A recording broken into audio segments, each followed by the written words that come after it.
less than 12 hours. That is how long it took for the whole Colombia story to begin and fall apart. 12 hours. Here's what happened for those of you who don't know. Donald Trump enforces his stricter border security things. He starts deporting non citizens, especially criminals. Some of those were going to Colombia. Colombian president said, nah, we're not going to accept them. We're not going to take them. Whoa, big uproar on X. Oh no, what's going to happen if everybody starts saying no? Oh, Mexico is saying no too. Oh no. Okay, and Trump's like, all right, Tiff, get these right, Tiff. He imposes a tariff, or at least announces he's imposing a tariff on Colombia. I believe it was within an hour, and the Colombian president reverses course. And he says, okay, we'll take the migrants, but we're going to impose a tariff on you in retaliation. As soon as I saw that, I texted the guys group chat and I said, "Place your bets, dudes. How long is Colombia gonna last with their little tariff scheme? I'm gonna bet 3 days." One of my friends said 29 hours. Well, turns out about 8 hours later, I see a post on X from the White House saying, President of Colombia has accepted all of Trump's terms. Every one of them. And the guys in the group chat said, should have said 29 minutes. All of them. And not a single tariff was signed. You know, the crazy thing about this is this story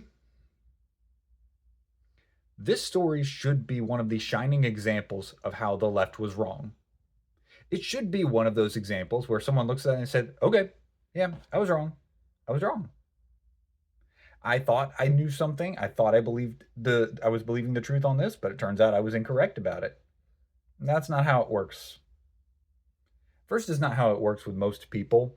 Most people are very prideful and don't like being wrong. And as a human being myself, yeah, I don't like being wrong either. And there have been times that I've held on to something longer than I should have. But once it's glaringly obvious, then you need to step back and reassess.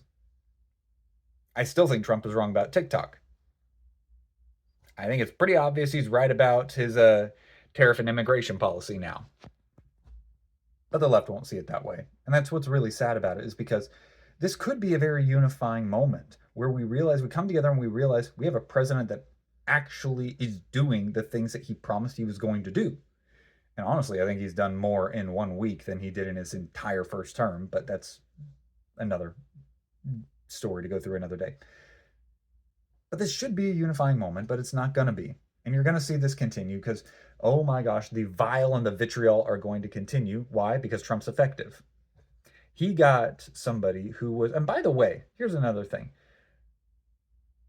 Somebody pointed this out on X as a way to try to own Trump on this. Like, under Biden, there were over 400 deportations that Colombia accepted, and he didn't have to start a trade war. Yeah, why did Trump have to start a trade war with it? Oh, that's right, because Colombia decided, hey, we want to fight. Why? Because it's Trump. Why do we want to fight because it's Trump? Because it's the politically correct thing to do, and it's a popular thing to do. Oh, ha, ha, ha. Yeah.